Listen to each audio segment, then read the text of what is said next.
오늘 또 부활의 기쁨 가운데 찬양한 우리 찬양대 찬양이 저와 여러분의 찬양인 줄로 믿습니다. 주님 부활하시고 한 주를 살았는데요, 우리 옆에 분들에게 부활의 기쁨으로 삽시다, 사랑합니다, 축복합니다. 네, 인사하겠습니다. 초대 예루살렘 교회의 전통에는 이 부활의 의미가 부활 후에 더욱더 깊이 묵상되고 더 진지하고 풍성하게 새겨나가기 위한 그런 전통이 있었습니다.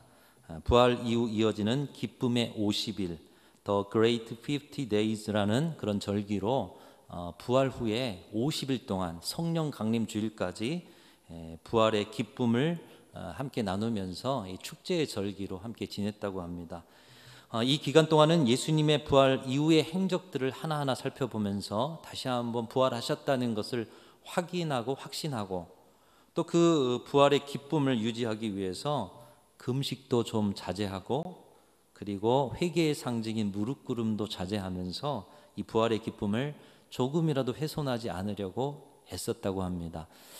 우리 순천중앙교회와 성도님들 모두도 이 기쁨의 50일 성령 강림주일까지 여러분에게 주신 부활의 기쁨을 그 어디에도 빼앗기지 않는, 기쁨이 넘쳐나는, 기뻐할 수 없는 중에도 기뻐하고 감사할 수 없는 중에도 감사하면서 여러분에게 주신 기쁨이 훼손되지 않도록 기뻐하고 또 기뻐하는 그런 기쁨의 50일이 되실 수 있기를 축복합니다. 자, 오늘 우리도 부활 이후의 예수님의 행적들을 한번 살펴보고자 합니다. 그 가운데 대표적인 행적 중에 하나가 엠마오로 내려가는 이 제자들의 행적입니다. 글로바라는 제자, 그리고 다른 한 제자, 이 두 제자가 지금 엠마오로 내려가고 있습니다. 예루살렘을 떠나서 자신의 생업의 현장인 엠마오로 내려갑니다. 예수님과 함께 걸었고 예수님과 함께 사역하였고, 또 예수님의 말씀을 들으면서 놀라운 기적을 보았던 그 자리를 떠나서 옛적에 예수님 만나기 전이었던 그 엠마오로 가고 있는 것이죠. 한 40여 킬로 정도 되는 그 거리를 터벅터벅 축 처진 어깨로 내려가고 있습니다. 그 이유가 뭐냐? 자신들의 생업을 버리고 그렇게 따랐던 예수님이 십자가에 달려 돌아가셨기 때문인 것입니다. 이 충격적인 사건 앞에서 이제는 예루살렘에 머물 수 없다 판단하였는지 엠마오로 한 걸음 한 걸음 가고 있습니다. 여러분, 예수님이 어떤 분이셨습니까? 그때 당시의 종교 지도자들 그 어떤 누구보다도 권위 있는 말씀을 전하셨고요, 귀신을 쫓아내고 병자를 고치고 놀라운 신적 능력을 가지신 하나님 아니셨습니까? 예수님이 가신 곳에는 새로움이 있고 하나님의 나라가 세워지고 오병이어의 기적을 통해서도 하나님의 선하신 역사, 하나님의 공동체가 그 안에 드러났습니다. 예수님께서 왕으로 환영받으면서 예루살렘에 입성하시는 모습도 보았습니다. 종려나무 가지를 흔들며 많은 무리가 호산나 외치는 소리. 그런데 그렇게 입성하신 예루살렘에서 십자가에 달려 비참한 죽음을 맞이하는 예수님을 보면서 그들은 절망에 빠질 수밖에 없었던 것입니다. 인생의 방향을 잃은 사람처럼 그들은 슬픈 빛을 띠고 터벅터벅 모든 사역의 자리, 사명의 자리를 뒤로 하면서 원래 살았던 생업의 자리, 원래 살았던 그 세상 속으로 그들은 한 걸음 한 걸음 나아가고 있었던 것입니다.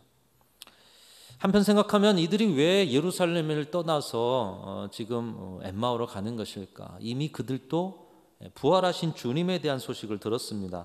무덤에 갔던 여인들이 부활의 소식을 알리는 천사를 만났다.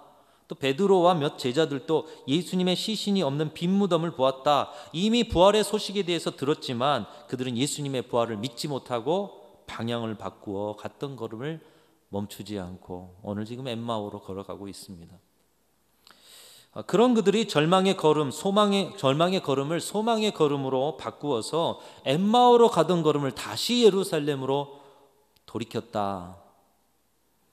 그리고 그 예루살렘으로 달려가서 부활의 체험을 가진 자들, 부활의 소식을 접한 자들과 함께 모여서 각각이 자신이 경험한 예수님, 부활하신 예수님, 부활의 소식들을 나누다가 그 자리에 오셔서 너희에게 평강이 있을지어다 말씀하시면서 그들을 만나주시는 부활의 주님을 만나는 일까지 일어나게 되었습니다. 엠마오로 가는 절망의 걸음에서 부활하신 주님을 만나는 일까지, 오늘 본문을 쭉 읽다 보면 그들이 지금 부활하신 예수님을 만나게 된 것이에요. 여러분 생각해 보십시오. 엊그제 돌아가신 분이 여러분 앞에 다시 나타났다고 생각해 보세요. 얼마나 놀랍고 감격스럽고 감사한 일입니까? 사랑하는 성도 여러분, 여러분의 인생의 매 순간 이 부활의 기쁨과 체험이 넘쳐나실 수 있기를 주님의 이름으로 축원합니다. 한 주 지났어요. 부활절 달걀 나누고 칸타타 했어요. 그리고 잊혀져 버리는 부활절. 아니요. 우리의 매일은 주님의 부활의 기적이 나타나는 그런 모든 시간인 줄로 믿습니다. 삶의 순간순간 주님은 우리에게 찾아오셔서 부활의 주님으로 우리를 만나 주실 뿐만 아니라 그 부활의 기쁨을 가지고 삶을 나누고 사명을 감당하는 우리 모두에게 찾아오셔서 오늘 이 예배 자리에도 부활의 주님의 임재 가득한 영광이 저와 여러분을 붙들고 계시는 줄로 믿습니다. 이런 일들이 여러분의 가정 안에, 이런 일들이 여러분의 부서와 선교회와 구역 안에 날마다 부활의 은총을 체험하고 부활의 주님을 만나고 그 주님을 서로 나누는 기쁨이 이번 기쁨의 50일 그리고 남은 생애 전체 매 순간마다 있어지시기를 간절히 소망합니다.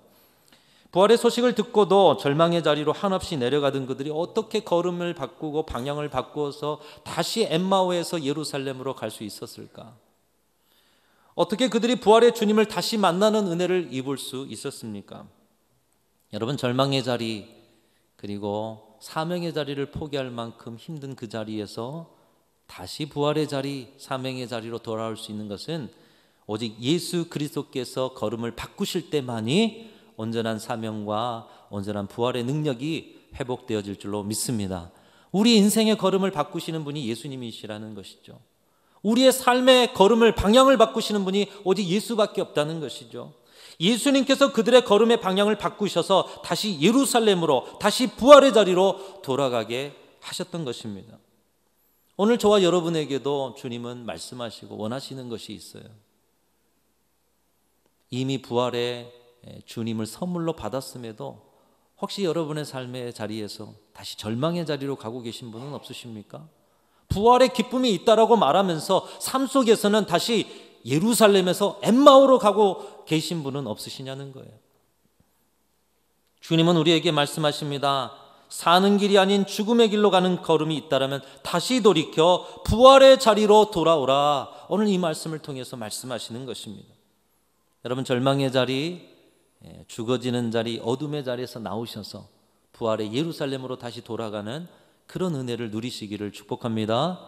더불어서 여러분을 통해서 혹이라도 주변에 누군가 이웃이 절망의 자리로 빠져들고 있다면 오늘 주님의 모습을 닮아서 여러분들이 그 누군가의 인생의 방향을 바꾸고 걸음을 바꿔서 그들의 절망의 자리가 부활의 자리로, 그들의 엠마오의 자리가 예루살렘의 자리로 바뀌어지는 놀라운 부활의 기적이 나타날 수 있기를 간절히 소망합니다.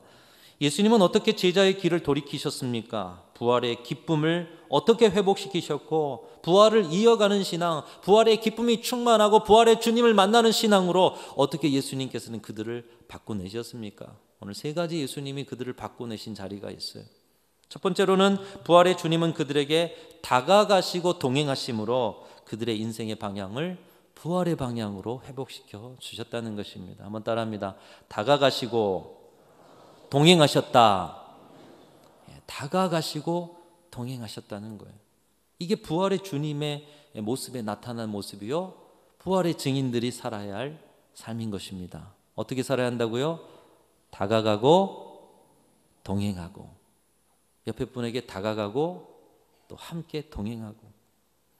글로바와 다른 제자는 예수님의 십자가 사건과 여러 일들을 이야기하면서 엠마오로 가고 있었습니다. 여러분, 예수님이 십자가에 달려 돌아가신 것 얼마나 충격이요, 절망이요, 낙담이었겠습니까?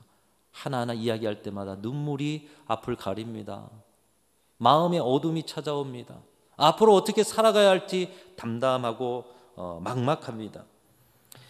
인생을 걸고 기대를 한없이 걸었던 그 주님이 한순간에 연기처럼 사라져버리는 십자가 사건을 충격으로 경험한 그들, 왜 그들의 마음이 낙심되지 않았겠습니까? 여러분, 낙심과 절망이 휩싸일 때, 감정의 깊은 수렁에 빠질 때 우리가 아무리 많은 이야기를 하고 아무리 발버둥 쳐봐도 스스로는 그 깊은 수렁에서 빠져나오기가 힘든 것이 우리 인간의 연약함입니다. 여러분도 깊은 절망과 어둠의 문제 속에 걱정과 염려와 두려움 속에 빠져 있을 때 여러분 스스로 거기에서 나오지 못한 분들도 오늘 이 자리에 있으실 거예요. 이런 때 필요한 것이 무엇이냐? 우리의 약함을 함께 짊어질 누군가의 다가옴, 누군가의 동행인 것입니다. 오늘 예수님께서 약해질 대로 약해진 그들의 대화 속에 찾아오셨습니다. 15절과 16절에 보면 예수께서 가까이 이르러 그들과 동행하시나 그들의 눈이 가리워져서 그인 줄 알아보지 못하거늘. 여러분, 그들의 눈이 왜 가려졌을까요? 절망과 슬픔에 가려진 거예요. 내가 어떤 문제에 깊이 빠져들다 보면 예수님이 옆에 계셔도 못 느끼는 거예요. 그렇게 눈이 가려져서 예수님인 줄 알아보지 못한 그들에게 예수님이 가까이 이르러 그들과 동행하셨다. 그들의 걸음에 함께 보조를 맞추십니다. 그들과 함께 걸으십니다. 그리고 온 듯 오지 않듯 자연스럽게 그들의 걸음을 따라서 동행하셨다라는 것이에요. 여러분, 참다운 동행은 이렇게 옆에 있기만 해도 위로가 되고 힘이 되는 동행입니다. 아니, 그 사람이 이 땅에 존재한다는 그 자체만으로도 그래, 나와 함께하는 그 사람이 그 어딘가에서 나를 위해서 기도하고 또 나를 위해서 또 여러 가지로 섬기고 애써주겠지. 내 편이 그 어딘가에 있어. 그 존재만으로도 위로가 되는 것이에요. 홀로 살아가는 인생에 서로 기대어 살 수 있다는 것처럼 큰 위로가 없기에 하나님께서는 부부 서로 돕는 배필이 되어 살게 하시고요, 먼 데 있던 우리에게 그리스도의 피로 가깝게 하셔서 여러분 서로가 그리스도의 몸이 되게 하시고 지체가 되게 하셔서 교회로 묶어주셨습니다. 왜요? 홀로 살아가는 우리가 홀로 일어설 수 없는 자리가 있으니까요. 함께 다가가주고 함께 동행해주고 세워질 때 우리가 그 절망에서 일어설 수가 있으니까요. 참다운 동행을 보여주는 좋은 이야기가 있습니다. 아프리카 인디언들은 소년들의 용기를 훈련하기 위해서 독특한 방법을 사용했다고 합니다. 이 소년들이 적절한 나이가 되었어요. 우리나라로 하면 성인식처럼 이제 소년이 전사가 되는 그런 예식이죠. 그래서 적절한 나이가 되면 숲속에 홀로 하룻밤을 지내게 한다는 거예요. 여러분, 인디언들입니다. 그리고 그들이 사는 지역은 밀림 아닙니까? 근데 숲속에 혼자 덩그러니 던져져요. 그러면 한밤에는 야수들, 늑대들 피냄새를 맡고 오지 않겠습니까? 이 담력 시험을 통과해야만 부족에서 용맹한 전사로 인정받기 시작하게 되는 것입니다. 그래서 때가 되면 숲속에 홀로 있게 되는데 야생에서 칼 하나 차고 밤새, 아마 지금도 밤새 어디 깊은 숲속에 우리를 던져놓으면 우리는 두려움 가운데 있을 거예요. 근데 소년이 칼 하나 차고 밀림에 던져졌어요. 얼마나 두렵겠습니까? 밤새 작은 소리에도 놀라면서 두려움과 싸우면서 날밤을 새웁니다. 그렇게 날이 조금씩 밝아올 때, 그 기나긴 싸움이 끝나갈 무렵에 이 소년이 가까운 나무 뒤에 있는 어떤 존재를 발견하게 됩니다. 바로 다름 아닌 자신의 아버지가 가까운 나무 뒤에 계심을 발견하는 거예요. 아들 몰래 아들에게 위험이 닥치지 않나 화살 시위를 당긴 채로 밤새 지키고 있는 아버지를 보게 되는 것입니다. 여러분, 생각해 보세요. 자기 혼자 싸워서 이 야수들의 공격 가운데 어떻게 할까? 두려움 속에 밤새 지켜냈는데, 견뎌냈는데 새벽이 되고 동이 터오니 그 뒤편에 아버지가 밤새 화살 시위를 당기고 움직이지 않은 채로 자신을 지켜보고 있어요. 밤새 마음에 찾아오는 두려움을 이겨내어서 용기와 담력을 스스로 얻은 자리도 있지만 언제나 자신 뒤에는 자신을 보호할 아버지가 함께 동행하고 있다는 믿음에 그 어디서나 용맹한 전사로 살아갈 수 있었다. 이 부족의 특징이 이런 것이라는 거예요. 홀로 싸워도 내 뒤에는 우리 부족이 있고 우리 아버지가 있다는 거예요. 나와 동행하는 누군가가 있다라는 거예요. 참다운 동행은 이런 것입니다. 생색내지 않고 있는 듯 없는 듯 하나 보이지 않는 곳에서 진심을 다해서 그와 함께하고 있는 것이 동행이라는 것이에요. 오늘 본문 예수님께서 시리에 빠진 제자들과 그렇게 동행하고 계시요. 그들은 예수님인지 알지 못했어요. 근데 있는 듯 없는 듯 그들의 걸음에 보조를 맞추시고 그들에게 다가가 주시고 그들과 동행하시고, 예수님은 자연스럽고 부드럽게 그들의 문제의 현장의 고통에 함께 걷고 계신 것입니다. 우리가 항상 기억해야 할 것이 그것입니다. 우리의 인생의 절망의 문제가 아무리 클지라도, 그래서 때로는 절망의 깊은 수렁에 빠져서 주님이 나와 함께 하시고 주의 음성이 들려지는데도 내 귀에는 들리지 않는 그런 상황에 있을지라도, 여러분, 우리도 모르는 사이에 주님은 다가오시고 동행하시고 함께 하시고 여러분의 그 절망의 현장에 함께 걷고 계심을 잊지 않으시고 믿으시는, 그 믿음으로 승리하시는 우리 귀한 성도들이 다 되실 수 있기를 주님의 이름으로 축원합니다. 더불어 우리도 부활의 주님을 닮아서 절망에 빠져 있는 누군가에게 그 삶을 살아내야 한다는 거예요. 여러분 주변에 누군가가 절망에 빠져 있어요. 스스로 헤어나올 수 없어요. 다가가 주세요. 있는 듯 없는 듯 생색내지 않고 그 옆에 함께 걸어주세요. 동행해 주세요.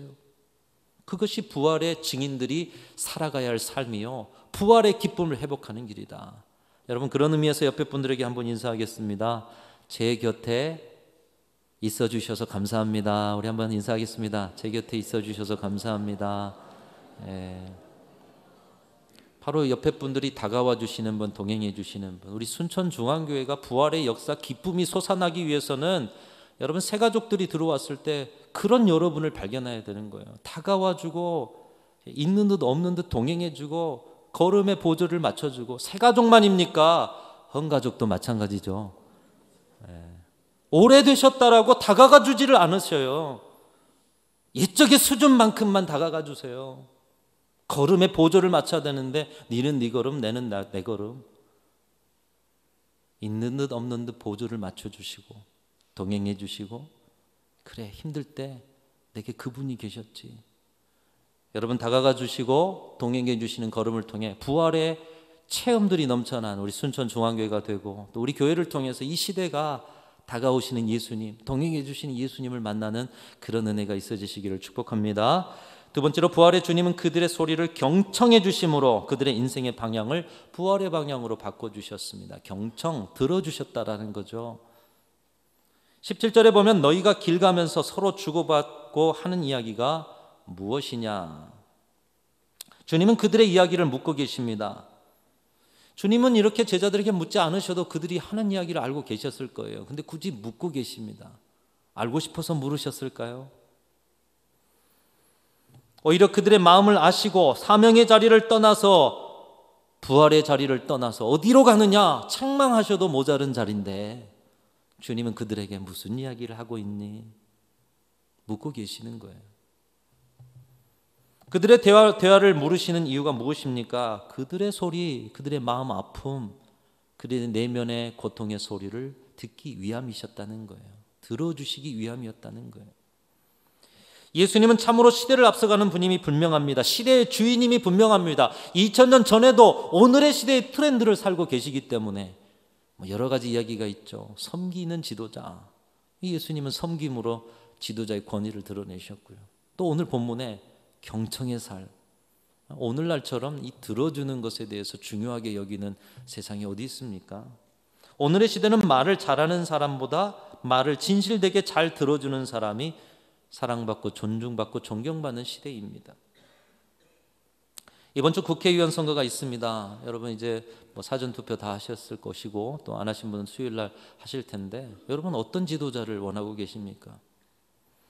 아마도 우리 국민들의 소리를 잘 경청해 주는 지도자, 그런 지도자가 세워지기를 원하고 계시지 않습니까?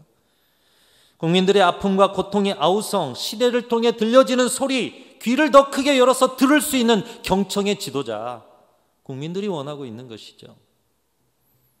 미국 뉴욕의 정신과 의사인 스카펙 박사는 아직도 가야 할 길이라는 책을 통해서 특별히 우리가 듣는 훈련이 되어 있는가, 잘 되어 있지 않다라는 사실을 지적합니다. 이 아직도 가야 할 길이라는 책 참 유명한 책입니다. 아직도 우리가 성숙할 길이 남아있다라는 그런 의미죠. 그런데 듣는 훈련이 보통의 사람들이 잘 되어 있지 않대요. 자, 이런 글입니다. 사랑은 깊은 관심을 갖는 것이다. 여러분 사랑한다면 관심이 있어요. 사랑은 관심을 통해서. 근데 관심을 행동으로 나타낼 수 있는 가장 평범하고도 중요한 방법은 말을 들어주는 것이다. 여러분 주변에 여러분에게 관심이 있는가 아니면 사랑이 있는가 보시려면 여러분 말 잘 들어주시는가, 이걸 보시면 된다는 거죠. 우리는 막대한 시간을 듣는 데 보내고 있으면서도 대부분의 사람은 그 시간들을 낭비한다. 자, 오늘 또 여러분 듣고 계셔요. 그렇죠? 또 삶의 절반이 말하는 것이라면 절반은 또 듣고 있는 거 아니겠습니까? 막대한 시간을 듣는 일에 투자하면서도 사실 듣는 것 같은데 듣지 않아요. 그래서 이분이 이렇게 말합니다. 왜냐하면 대체로 우리는 듣는 방법을 잘 모르기 때문입니다. 삶의 많은 부분 듣고 있으면서도 그 시간이 낭비가 된다는 거예요. 왜요? 듣는 방법을 잘 몰라서. 듣는 방법을 훈련해야 한다는 거예요. 경청을 훈련해야 한다는 거예요. 우리도 때로 말할 때 누군가의 말을 다 듣기 전에 내 말을 하고 싶어 자신도 모르게 말이 튀어나올 때가 있지 않습니까? 저도 그렇습니다. 저희 부족함이 많이 보였을 텐데 용서하시고 오늘 이 경청의 자세를 훈련해야 한다는 거예요. 누군가가 말을 할 때 그 말을 끝까지 기다려주고 들어주는 그런 삶. 만일 그렇지 않다라면 여러분은 주님 닮아서 누군가의 말을 들어주는 사람이고요. 만일 누군가의 말을 끝까지 기다려줄 수 없다면 경청을 훈련하셔야 한다는 거예요. 그것이 부활하신 주님이 보여주신 본이요 부활의 신앙인이다 이렇게 말씀하고 있습니다. 여러분 이것은 하나님께서 우리의 기도를 들어주시는 방법이기도 합니다. 하나님이 우리의 기도를 들어주시는 방법이 경청이라는 거예요. 여러분 하나님은 우리의 앉고 일어섬을 아시고 어디서나 우리의 생각을 아시고 우리의 깊은 어둠을 아시고 빛을 아시고 여러분이 어디에 거하든지 그곳까지 함께 하시는 분이신 줄로 믿습니다. 그런데 하나님이 여러분을 다 아시는데 무엇하러 기도를 들으실까요? 왜 우리의 기도가 필요하겠습니까? 왜 하나님이 우리의 잡다한 이야기를 들으셔야 하겠습니까? 다 아시는데요. 그런데도 불구하고 하나님은 너는 내게 부르짖으라 기도하라고 말씀하고 있어요. 우리를 존중하시고 우리의 마음을 어루만지시고자 우리의 마음 깊은 속에 이야기를 듣고 계신다는 거예요. 우리의 마음속 깊은 말을 들어주심으로써 우리의 마음을 어루만지시고 우리의 마음을 위로하시는 섬김의 자리가 바로 기도의 자리. 우리는 우리의 말을 하지만 주님은 우리의 말을 이미 알고 계시면서도 들어주시는 섬김의 자리. 즉 경청은 섬김이요 더 큰 섬김으로 가는 시작이라는 것입니다. 여러분 들을 줄 모르는데 다른 것으로 섬긴다는 것은 있을 수가 없는 것입니다. 섬김은 듣는 데서부터 시작하는 거예요. 들어야 아픔을 알고 무너진 자리를 알고 들어야 그 자리로 찾아가서 거기서부터 섬김이 시작되는 것 아니겠습니까? 왜 섬기지 않는가? 지금도 세상의 아픔의 소리가 들립니다. 지금도 지체의 아픔의 고통의 소리가 들립니다. 그런데 왜 섬기지 않는가? 내 소리만 가득하여 다른 사람 소리가 들리지 않기 때문에. 신음하는 소리가 들리지 않는다면 어찌 섬기지 않겠습니까? 들린다면 어찌 섬기지 않겠습니까? 오늘도 죽어가는 사람의 소리가 들려요. 섬기지 않고 간다면 그 신앙과 양심이 바르지 않은 것이잖아요. 그러니까 들린다면 섬기는 거예요. 그런데 들리지 않으니, 듣지 않으니. 오늘날 이 시대에 듣지 않으려 하고 들리지 않으니 군림하고 억압하고 폭력이 일삼아진다. 바로 이 듣는 경청의 삶이 너무나도 절실히 필요하다는 것입니다. 예수님은 온전한 인격으로 일을 감당하셨지만 부족한 인격으로 늘 말을 쏟아놓고야만은 우리는 이 경청의 삶을 훈련해야 한다는 것입니다. 여러분 우리가 경청을 훈련할 수 있는 가장 좋은 자리가 어떤 자리냐? 하나님의 말씀을 묵상하고 하나님의 말씀을 듣는 자리입니다. 신앙 안에서도 안 되는데 어찌 사람의 소리가 들리겠어요? 그래서 오늘 이 자리도 경청을 훈련하는 자리예요. 여러분이 말씀을 펼쳐서 묵상하는 그 자리도 세미하게 들려오시는 하나님의 음성에 경청의 훈련을 하는 자리예요. 그래서 우리 신앙인들은 말씀을 통해서 경청 훈련을 해야 하고요. 때로는 여러분 침묵 훈련을 하셔야 합니다. 내 내면의 말이 너무 많아 다른 사람들의 소리가 들리지 않는 거예요. 그래서 침묵을 하실 때 내 육체적 침묵이 내면의 침묵으로 그리고 그 속에서 들려오는 하나님의 음성과 세상의 세미한 소리들이 귓가에 들려오는 것이죠. 또 다른 사람이 말이 끝나기를 기다리는 훈련. 이 세 가지 정도로 정리해봐도 이것만 감당해도 여러분 경청을 통해서 부활의 능력을 경험하면서 살게 되는 것입니다. 이렇게만 살면 어디를 가나 누군가의 마음을 위로하고 섬기고 다시 살게 하는 부활의 위대한 삶을 살아내게 된다는 것입니다. 사랑하는 성도 여러분, 주님처럼 누군가의 말을 들어주고 경청하는 삶이 여러분 가운데 나타나서 그것으로 절망에 빠진 자들을 일으켜 세우는 귀한 부활의 기적을 경험하실 수 있기를 주님의 이름으로 축원합니다. 더불어 여러분의 삶에도 내 소리와 내 내면의 소리를 들어주시는 주님, 언제나 귀 기울여 주시는 주님, 그 주님을 만나실 수 있기를 축복합니다. 마지막 세 번째로 주님은 알아야 할 것, 진리, 진실, 하나님의 말씀을 자세히 친절하게 설명해 주셨습니다. 친절한 말하기가 필요하다라는 거예요. 친절한 말하기. 예수님의 그 설명이 어찌나 달고 오묘한지 감동이 되었던지 글로바와 다른 제자는 그들의 겉에 함께 머물러 주셨으면, 이렇게 예수님께 요청을 하고 있어요. 아니, 조금 더 여기 같이 머물러서 그 감동되는 이야기를 좀 해주셨으면 좋겠다. 예수님이 사라지신 후에 말하기를 성경을 풀어주실 때에 우리 속에 마음이 뜨겁지 아니하더냐, 이렇게 말할 정도로 그들이 알아야 할 것을 자세하고도 세밀하고도 감동스럽게 친절하게 말해 주셨다라는 거예요. 우리의 말하기에도 부활의 증거가 나타나야 한다는 것입니다. 주님은 부활을 이어가는 신앙인들이 어떻게 말을 해야 하는지 깨닫게 하십니다. 내 말을, 내 내면을 쏟아버리듯 하는 것이 아니라 듣는 사람의 마음이 감동될 말, 그들이 조금 더 머물기를 원할 만큼 그들이 분명 알아야 할 것에 대해서는 자세하게 친절하게 설명하듯 하는 말하기, 이것이 부활의 증인들이 행해야 하는 삶 속에서의 말하기라는 것이에요.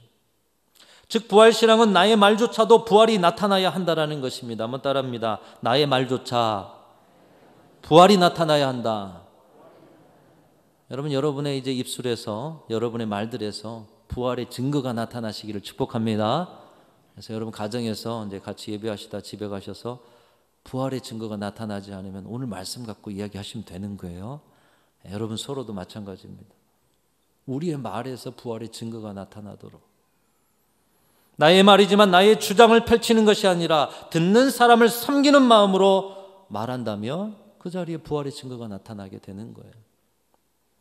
여러분, 예수님은 이렇게 제자들이 시리와 절망에 빠진 자리에서 부활의 자리로 그들을 옮기셨습니다. 방향을 바꿔주셨어요. 그리고 그 방향 바꾸는 자리에 주님을 만나게 해주셨어요. 세 가지로 행하신 주님의 모습.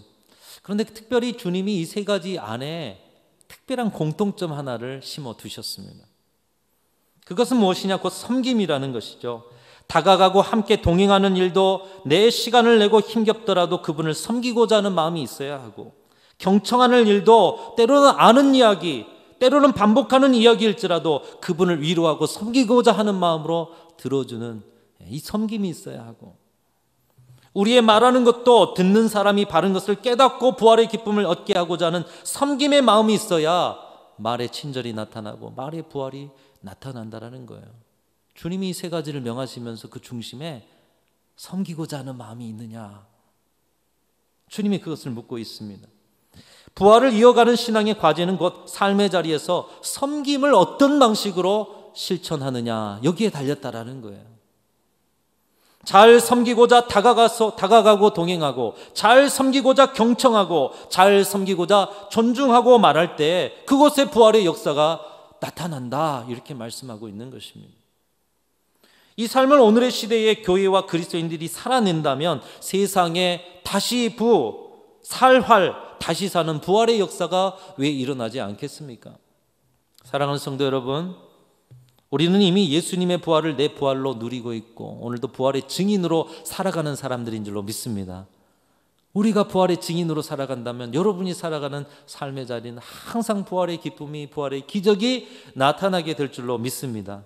그러나 우리도 모르는 사이에 이 부활의 기쁨을 잃어버리고 오늘 예루살렘에서 엠마오로 가는 제자들처럼 부활의 자리에서 절망의 자리로 갈 때가 우리도 있다라는 거예요. 주님은 지금도 우리에게 다가와 주시고 동행해 주심으로 이 절망의 자리에서 다시 부활의 자리로 가도록 우리를 인도하고 계시는 줄로 믿습니다. 끊임없이 절규하고 아파하는 우리의 마음의 소리까지도 경청해 주심으로 주님 우리의 마음을 위로해 주시고 순간순간 모든 것을 통해서 친절하게 자세하게 가르쳐 주시는 주님의 사랑의 음성, 오늘 또 그 은혜가, 부활의 은혜가 우리 가운데 있음을 기억하면서 여러분 절망의 자리에서도 내 곁에 주님이 계시다, 그 주님이 함께 하시다는 믿음으로, 이 부활의 믿음으로 여러분의 삶의 모든 자리를 부활의 자리로 바꿔내시는 귀한 성도들이 다 되시기를 주님의 이름으로 축원합니다. 더불어 여러분이 만나는 모든 사람들을 부활의 자리에 세우시고, 그러기 위해서 여러분 다가가시고 동행하시고 들어주시고 친절한 말하게 하시고, 무엇보다 섬기고자 하는 그 마음으로 주님처럼 살아갈 때 여러분의 삶의 모든 자리가 하나님이 세우시는 놀라운 부활의 기적의 자리가 될 줄로 믿습니다. 여러분, 그런 자리가 되면 왜 기쁘지 않겠어요? 가정의 부활의 기쁨이 충만합니다. 교회의 부활의 기쁨이 충만합니다. 살아가는 세상에 여러분 때문에 세상의 기쁨이 충만해져요. 왜 그런 인생이 행복하지 않겠습니까? 저와 여러분들을 통해서 온 세상이 부활의 기쁨, 부활의 기적으로 가득한 놀라운 하나님의 역사가 나타나는 이번 한 주 그리고 남은 생애가 되실 수 있기를 주님의 이름으로 축원합니다. 하나님 아버지 감사합니다. 부활의 주님이 우리 곁에 계심에도 우리는 예루살렘에서 엠마오로 부활의 기쁨의 자리에서 절망의 어둠의 자리로 갈 때가 많았습니다. 내가 서 있는 자리가 주님 함께 계신 자리인지 알지 못하고 나 홀로 서 있는 것처럼 깊은 어둠을 묵상하고 어둠에 빠져들어갈 때도 많았습니다. 그러나 오늘 말씀을 보니 부활의 주님은 늘 함께 하시고 다가와 동행하시며 나의 아픔의 소리를 귀 기울이고 계시고 그 모든 속에서 우리에게 친절하고 자세히 길을 안내하고 계심을 깨닫게 됩니다. 이 삶을 우리도 은혜로 받고 우리도 살아내어 온 세상을 부활의 기쁨이 충만한 세상으로 만들어가는 교회와 성도들 되게 하여 주시옵소서.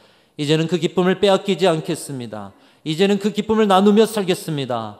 부활의 참증인으로 살아갈 수 있도록 성령님 도와주시옵소서. 우리 구주 예수 그리스도의 이름으로 간절히 기도하옵나이다. 아멘.